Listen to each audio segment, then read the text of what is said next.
Here's your General Hospital recap on what happened in Port Charles today, Tuesday, July 15th, 2025. Lucas and Carly were trying to figure out where Marco was.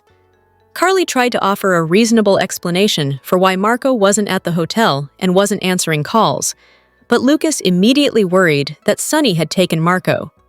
Carly said he was making assumptions, but Lucas said he was making an educated guess. She let him know that she had talked to Sonny after he had asked her to. She begged Sonny not to use violence to retaliate and to find another way to avoid future attacks on their children. "He listened patiently and then told me to stay out of it," she said. Lucas agreed to go to the church to see if Marco was there, but knew it was a long shot. Marco was being held captive at an unknown location. He continued to knock on the door and demanded to be let out. Jason and an associate were on the other side of the door, listening. As Marco said, he knew Sonny was behind this, and his father would be out for blood. As Marco pleaded to be let out, Jason told his associate to stay in front of the door until he returned, and not to let Marco out because he was essential to Sonny's plan. As Marco continued to protest, he glanced at the chair in the room and quickly devised a plan. He yelled to the guard that he was diabetic and needed to eat, otherwise he would pass out. When the guard opened the door, Marco hit him over the head with a chair. Later, when Jason returned from the church and asked what happened, the guard said nothing he couldn't handle. Marco was then shown handcuffed to the chair with a cloth muzzle. Sonny surprised Sidwell at the church to let him know Marco would not be coming. When Sidwell asked what he had done with Marco, Sonny told him he should be asking, "How do I get my son home in one piece?"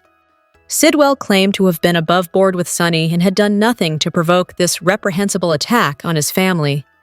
Sonny told him he shouldn't lie in a church because he could be struck down on the spot, but Sidwell continued to lie and say he had nothing to do with the fire at Charlie's. When Sidwell said his sources told him Selena Wu was behind it, Sonny immediately let him know he wasn't telling the truth. When he said, "You had Charlie's burned down because I rejected your generous offer to buy my property, but you didn't have the guts to come at me directly, so you went after my daughter." Sidwell claimed he did no such thing. Sonny said he didn't like to involve family, especially kids, and maybe Sidwell didn't mean it, but Christina almost died, which made Marco fair game. Looking him straight in the eyes, Sonny said, "If you think Marco is in danger, it's not because of me. It's because of you." The two went back and forth for a while. When Sidwell asked where Sonny's sense of decency was, Sonny told him he got his son into this and he needed to get him out. He wanted Sidwell to clean up the political mess and then to get the hell out of his way. Sonny said he knew Sidwell exploited the situation and was pulling the strings to ensure Measure C passed, but now he needed to make sure it didn't pass. Sidwell tried to turn the situation on Sonny by telling him he had alienated all of Port Charles, including influential figures like Congressman Kane and Councilman Boyle, which was why he was going to lose his peers. When Sidwell claimed there was nothing he could do about it, Sonny said he liked Marco, but if Sidwell didn't figure out something to do, he'd never see his son again. Sonny told Sidwell he wanted him to pull all funding from Measure C and Ezra Boyle's ridiculous campaign to be mayor. He also wanted him to use all of his influence to stop the media attack on him and Laura. Sidwell questioned how he was supposed to fix Sonny's bad reputation that had been developed over 30 years. Sonny told Sidwell that he made all of this his problem when he came after his family, but he was counting on him to fix it, as was Marco.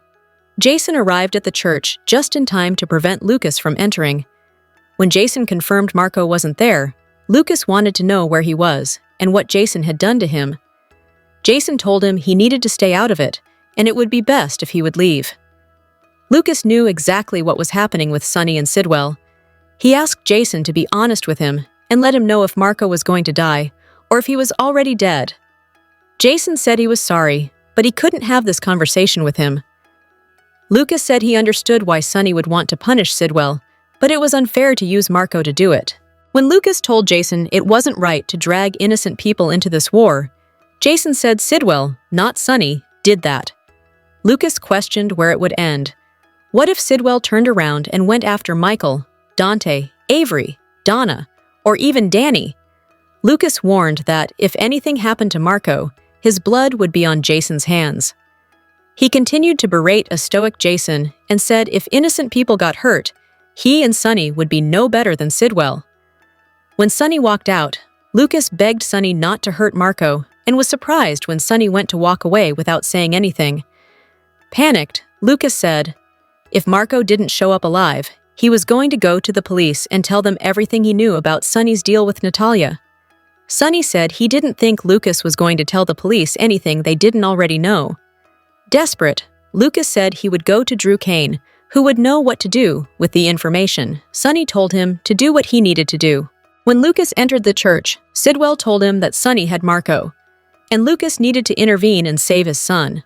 Lucas said he had already tried and he couldn't fix it. On the other hand, Lucas felt Sidwell did. He reasoned that if Marco was alive, it meant they wanted something from Sidwell, so he should just give it to them. Sidwell questioned how he could trust them or even know his son would come back alive. Indignant, Lucas said it was a chance he would have to take. When Sidwell told him Sonny would see it as weakness, Lucas shouted, "Who cares? Your son's life is in danger, all because you decided to go after Sonny.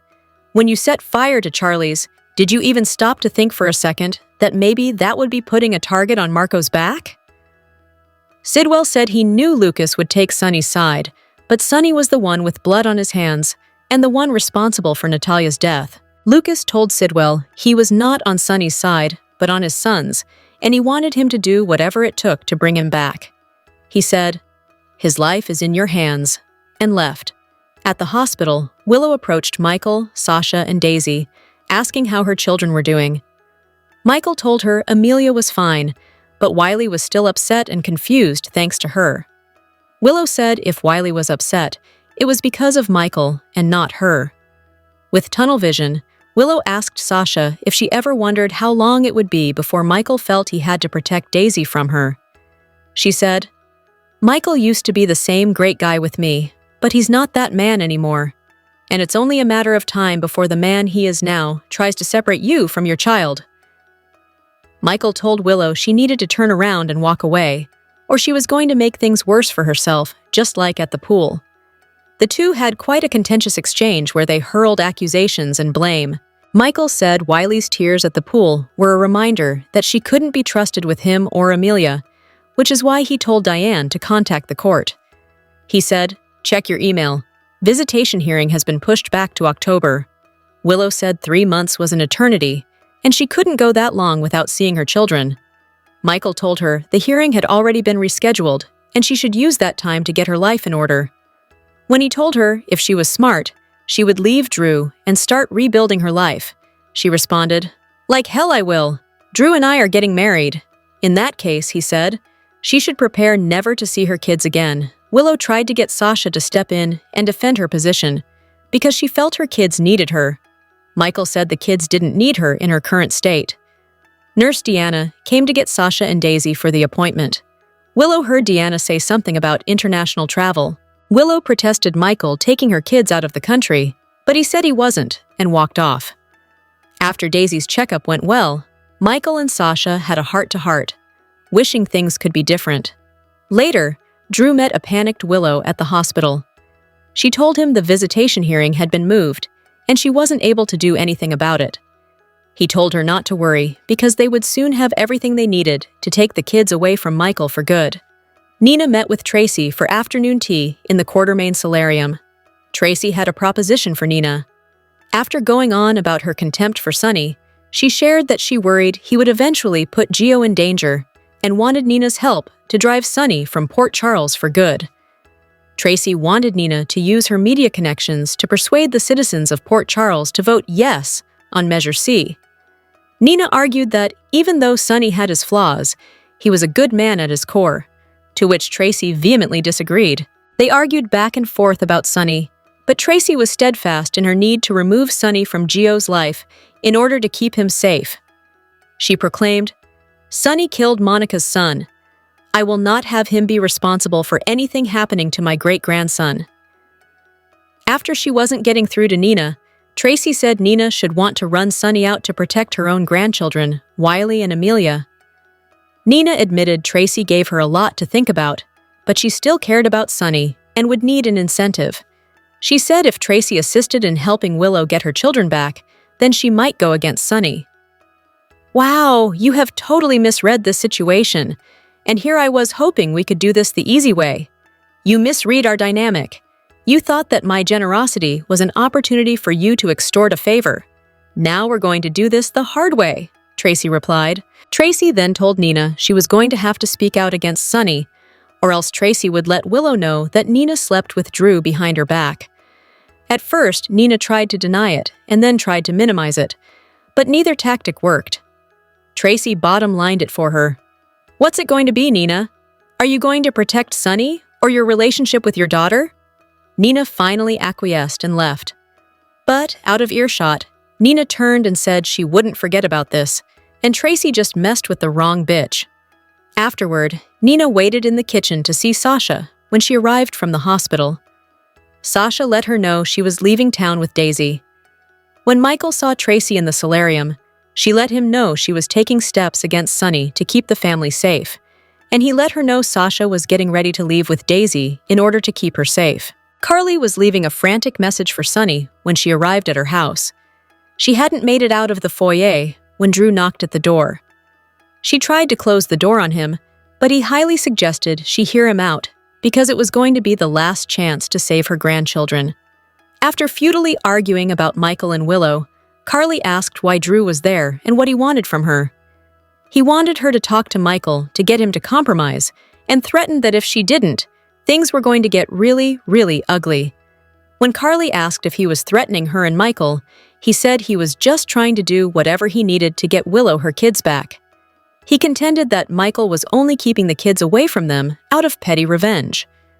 Carly told him, "Willow has proven over and over again that being with you and doing what you want is more important than being with her kids.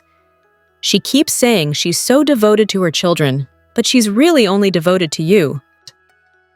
When she reiterated that she would not ever ask Michael to back down, Drew told her she was a fool and a hypocrite. Drew threw some of Carly's past choices in her face, arguing she had no right to judge Willow. Finally, he said if Michael didn't reconsider his position, he would have no other choice but to go on the attack. When she said she wasn't impressed with his chest thumping like Willow was, he threatened, "You see, you think Michael holds all the cards here, but he doesn't. And his refusal to compromise is going to cause him more misery than you could ever imagine." Later, after leaving the church, Sunny went to Carly's. When she asked where Marco was and if he was alive, Sunny told her she needed to stay out of it. She begged him not to do anything because Marco didn't deserve it, and more people could be hurt. Here are your General Hospital spoilers for Wednesday, July 16, 2025. Drew doesn't care who he hurts, even if the person he is hurting is his flesh and blood.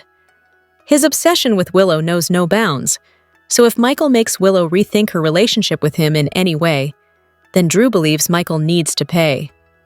While Willow freaks out about the delayed visitation hearing, Drew assures her that everything is going to be okay, because he is going to give Michael a taste of his own medicine. Since Drew has declared it so, Willow will likely do whatever Drew decrees, even if it hurts her children. Meanwhile, Michael has had it with everything Willow, as he deals with losing his newest daughter.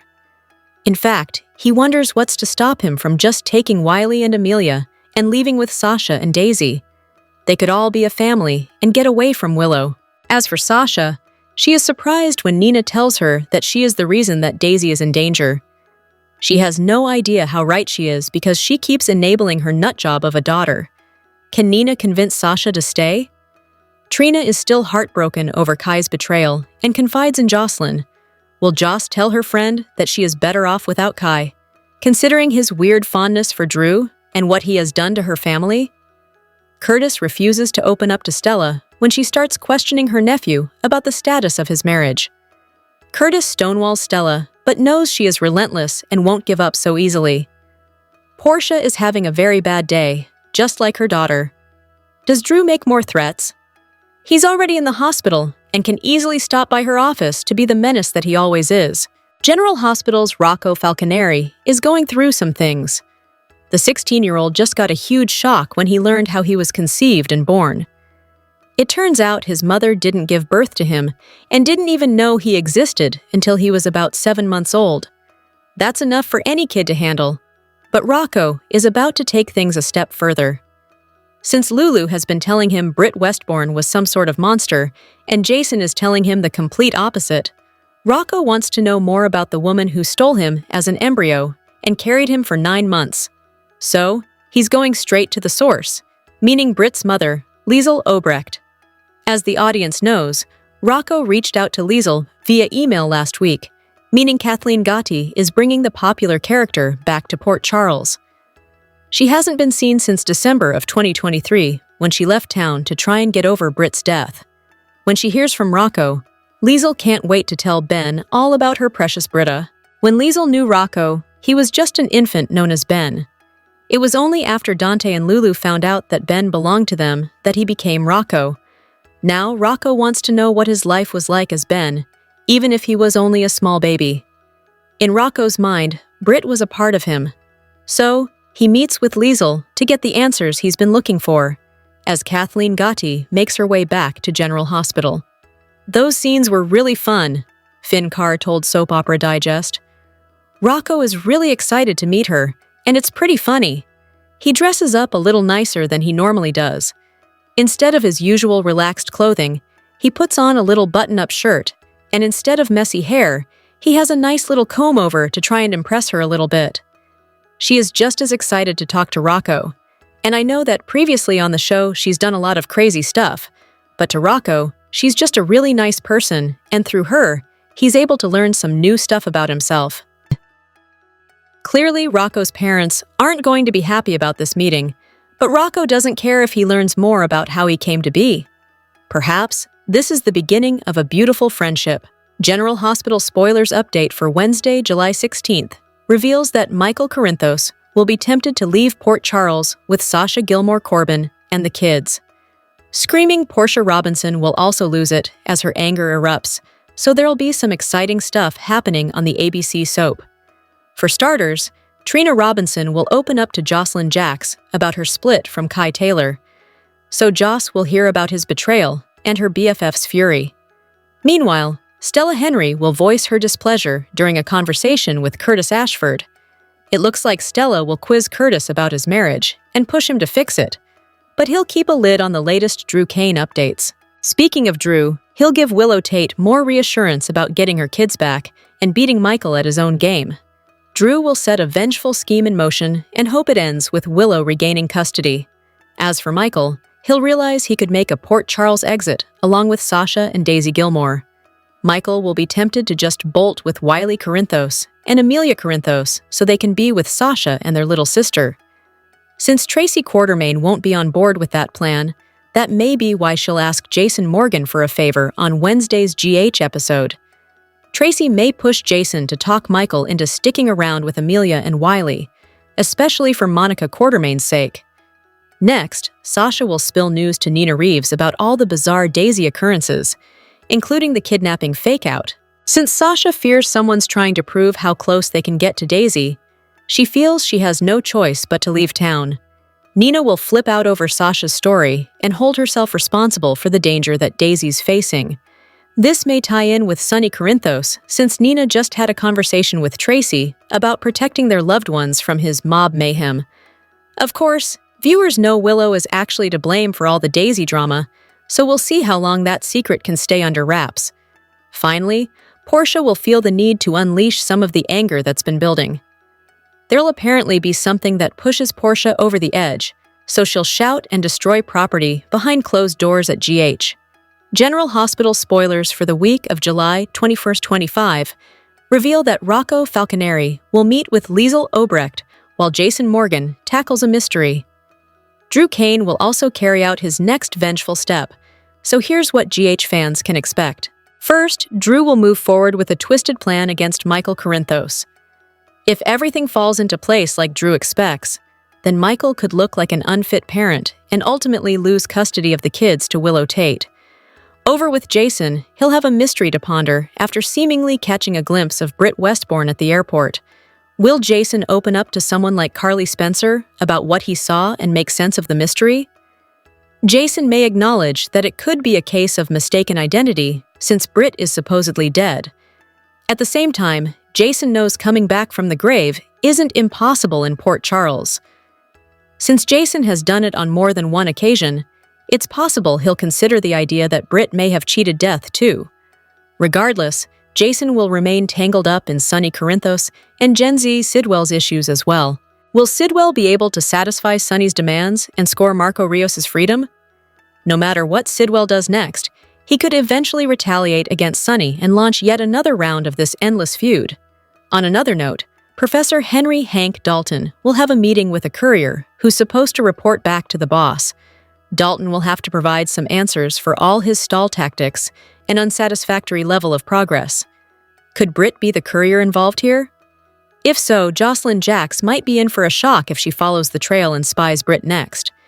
Whether this is indeed Britt or a lookalike, her presence on the show is definitely going to shake things up. Speaking of shaking things up, Rocco will certainly do that by sitting down with Obrecht for an enlightening conversation. We'll see Rocco get all dressed up for Liesel, who'll be delighted to spill about Britt and anything else he wants to know about his birth story. You can bet that Dante Falconeri and Lulu Spencer are going to have a big problem with Obrecht's involvement in Rocco's life, but he'll be determined to make his own choices. Portia Robinson will show off some determination as well, but will that be about fixing her marriage, taking down Drew, or both? Whatever the case, Portia seems poised to grow closer to Isaiah Gannon as she drifts further apart from Curtis Ashford. Will Isaiah and Portia hit the sheets sooner or later? General Hospital spoilers say the week of July 21st to 25 will bring plenty of shocking news and erupting conflict, so stick with us for updates on all the escalating drama.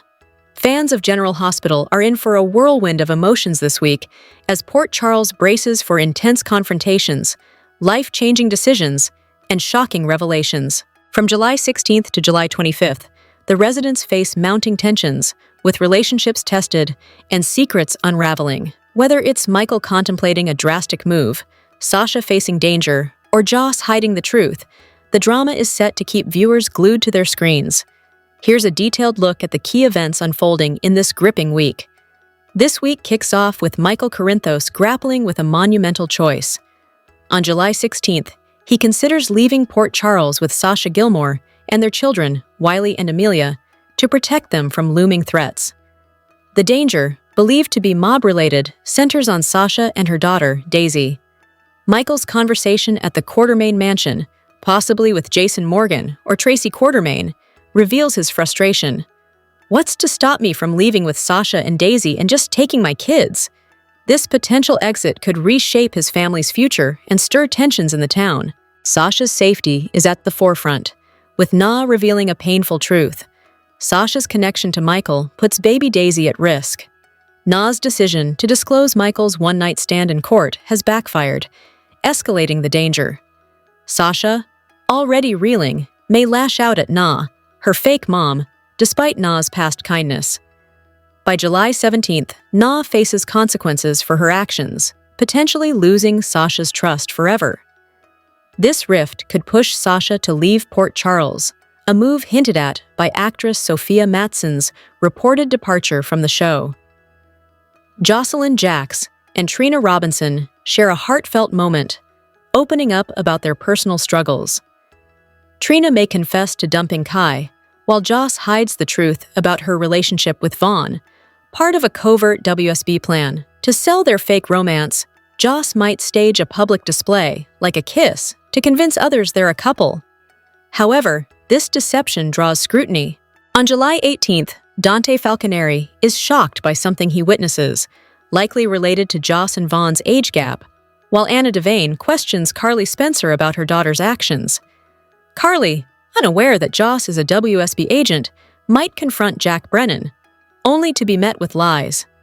Portia Robinson unleashes her fury, smashing a device, possibly a laptop or tablet, in a fit of rage. This outburst could stem from a damaging article Curtis was forced to publish due to Drew Kane's blackmail or Kai exposing her and Curtis's secrets. Curtis, meanwhile, dodges pointed questions from his Aunt Stella, who seems upset about his marriage. Portia stands firm, refusing to give up on Curtis or bow to Drew's schemes, but her resolve is tested as she reaches her breaking point. Drew Kane and Willow Tate plot to turn the tables on Michael, aiming to strip him of custody of his children. Drew assures Willow they'll give Michael a taste of his own medicine. But with the custody hearing delayed until October, Willow's desperation grows. Her erratic behavior, including past interference with Daisy, hints at a potential breakdown. Drew's promises to secure the kids for good may not be enough to keep Willow from taking drastic action. Sonny Corinthos faces mounting pressure as his actions spark conflict. Sidwell refuses to back down, escalating their feud, while Marco, recently freed, accuses Sonny of kidnapping him and ties him to his mother's death. Alexis Davis, hearing these claims, confronts the harsh reality of Sonny's dangerous world, fearing for her daughter Christina's safety. Carly, Na, Alexis, and possibly Ava Jerome band together to challenge Sonny, who dismisses their concerns despite a history of tragic consequences, like Morgan's death and Michael's shooting. A full-blown mob war looms, threatening Port Charles's fragile peace. Jason Morgan is stunned at the airport while arranging Sasha and Daisy's departure. He spots a woman resembling the late Britt Westbourne, prompting him to consider delaying his plans to investigate. This sighting raises questions about Britt's fate and adds another layer of intrigue to Jason's storyline. Meanwhile, Tracy Quartermain makes a request of Jason, possibly tied to Rocco, BLQ, or the escalating mob drama involving Sonny. Lulu Spencer's resentment toward BLQ intensifies as she paints herself as a victim to her mother Laura, while omitting key details that cast BLQ as the villain. Dante, softening toward BLQ after a conversation, angers Lulu further, deepening their conflict. This family drama underscores the complex web of loyalties in Port Charles. The arrival of Laiselle Obrecht to meet Rocco promises more twists. Fans are eager to see if she's connected to the Brit look-alike Jason encounters, adding fuel to the mystery. Her presence could shake up existing dynamics and reveal new secrets. This week on General Hospital, Port Charles is a powder keg of emotion and intrigue. Michael's potential departure, Sasha's perilous situation, and Joss's covert maneuvers highlight the personal stakes, while Sonny's actions threaten to ignite a mob war with far-reaching consequences. The return of familiar faces like Liesel and the shock of a Brit doppelganger keep the suspense high. As relationships fracture and secrets unravel, viewers are left wondering who will stay, who will go, and what truths will come to light. Stay tuned to General Hospital for a week of unmissable drama and follow Soap Dirt on platforms like Apple Podcasts, Spotify, and iHeartRadio for the latest updates. General Hospital spoilers tease a jaw-dropping theory is gaining traction with GH fans. Marco Rios may not be the biological son of Jens Sidwell, sparking wild speculation about his true origins, with Marco reeling from his mother, Natalia Ramirez's suicide, after the Charlie's Pub fire on June 30th, and his tense clashes with both Natalia and Sidwell. Fans wonder if he was adopted, or could even be Sonny Corinthos' long-lost child. Could Marco's strained family ties hint at a deeper secret, possibly tied to Sonny's first wife, Lily Corinthos, who died in a 1996 car explosion? Is Marco her hidden child, and will this truth restructure Sonny's empire and life forever?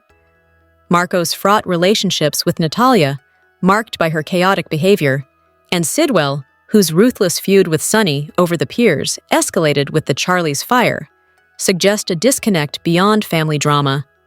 If Lily survived and gave up her child, could Marco be that son? If that's the case, is he unaware of his roots, or not?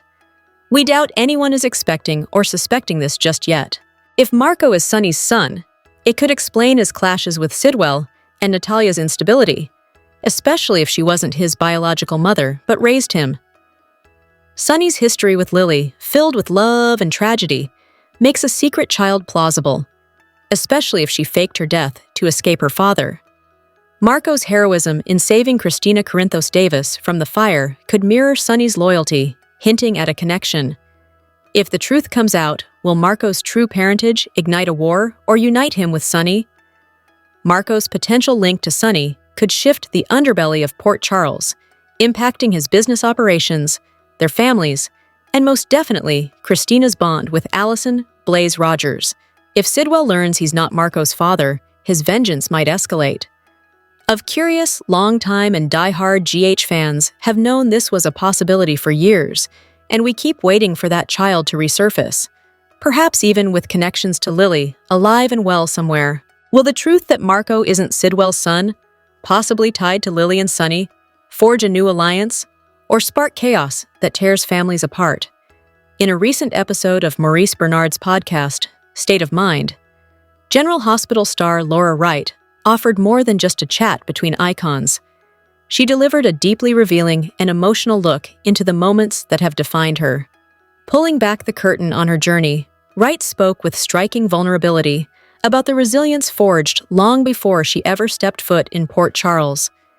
She candidly reflected on a time when she juggled 4 jobs, from pumping gas to selling pretzels, nurturing a distant dream with a work ethic that has remained the bedrock of her career. However, the most poignant moment of the interview came when Wright shared a deeply personal crisis she had kept private until now. She recounted the terrifying ordeal that unfolded while her daughter was vacationing in London, a medical emergency that nearly turned fatal. Weeks into the trip, Wright's maternal instincts kicked in. Her daughter, normally vibrant, was alarmingly thin, pale, and disoriented. Feeling helpless and ocean away, Wright reached out to her longtime friend and General Hospital co-star, Finola Hughes, who happened to be in London. In a series of life-saving coincidences that rival any soap opera plot, Finola consulted her physician relatives, who heard the symptoms and gave a chillingly urgent warning: get her to an emergency room immediately. The likely diagnosis was type 1 diabetes, a condition that can escalate to a life-threatening state if left untreated. The nightmare intensified when the first hospital turned them away. Refusing to give up, and with Finola's unwavering support, they found another medical center where tests confirmed their worst fears. Her daughter's blood glucose levels were dangerously high. Doctors acted swiftly, administering insulin and stabilizing her just in time. They made it clear to a terrified Laura that waiting even one more day would have been fatal. Recalling the moment, Wright's voice trembled with a mixture of profound gratitude and lingering terror.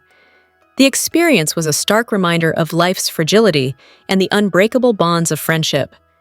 In that moment of desperation, Finola wasn't just a colleague. She was a lifeline. This life-altering event has since reshaped Wright's perspective, fueling a new passion project born from a desire to foster healing and connection. She has launched Sacred Space, a series of online gatherings designed as a virtual sanctuary for those seeking peace. As she explained to Maurice, her goal is not to be a guru, but to simply be present and hold space for others, just as Finola did for her. She envisions expanding this project into real-world retreats, creating a shared journey toward understanding and healing. Ultimately, Laura Wright's story transcends celebrity. It's a powerful testament to a mother's fierce love and the quiet strength that defines her both on and off screen. If Carly Spencer is a force of nature in Port Charles, Laura Wright has proven to be an even greater one in the real world, a woman who turns adversity into purpose and uses her platform not for fame, but to uplift others with authenticity, grace, and an open heart. For years, the residents of Port Charles believed Morgan Corinthos, son of local businessman Sonny Corinthos, perished in a tragic car explosion. Whispers of sightings and cryptic messages fueled rumors, but no concrete evidence ever surfaced, until now. In a stunning turn of events, Morgan has returned, alive and ready to unravel a web of deceit that threatens to upend the town. His reappearance is no mere homecoming. It's a seismic shift that exposes long-buried secrets, including the existence of a twin brother he never knew, a shadowy manipulator pulling strings, and a plot to dismantle his family's legacy. Morgan's return coincides with a calculated campaign against his father Sonny, orchestrated by Jen Sidwell and Drew Kane. For months, the duo has chipped away at Sonny's empire, seizing assets and turning allies against him. Their plan appeared flawless, culminating in Sonny's arrest for the shocking death of Natalia, a crime he didn't commit. But Morgan, working in the shadows with a mysterious ally, has gathered undeniable evidence, video testimony, forensic data, and witness accounts that points to Sidwell as the mastermind behind the setup. The courtroom became the stage for Morgan's revelations. With surgical precision, he presented proof that not only cleared Sonny's name, but also exposed Sidwell's broader scheme. The most staggering discovery? Sidwell orchestrated the theft of Sonny and Carly Corinthos' second son, Marco, at birth. Raised in secret, Marco grew up unaware of his true heritage, molded into a loyal pawn in Sidwell's quest for power. Morgan's investigation revealed Sidwell's motives went beyond money or influence. He sought control over bloodlines and legacies, manipulating the Corinthos family for decades. The revelation of Marco's existence sent shockwaves through the Corinthos family. Carly, overwhelmed by the return of one son and the discovery of another, grappled with guilt for not sensing something was amiss. "How could I not have known?" she confided to close friends, her joy tempered by years of lost time. Sonny, torn between relief and anger, learned that even he was kept in the dark about Marco by a trusted ally, known only as Kendrick, who had protected Morgan in exile. Kendrick's decision to hide Marco's identity was a calculated move to shield both brothers from Sidwell's wrath. But it left Sonny questioning years of trust. Morgan's confrontation with Marco was no warm reunion. Raised under Sidwell's influence, Marco initially rejected the truth, viewing Morgan's claims as manipulation. But doubts crept in, and as Marco dug deeper, he uncovered the cracks in Sidwell's carefully crafted lies. The realization that he was not Sidwell's protege, but a weapon in his arsenal, left Marco reeling.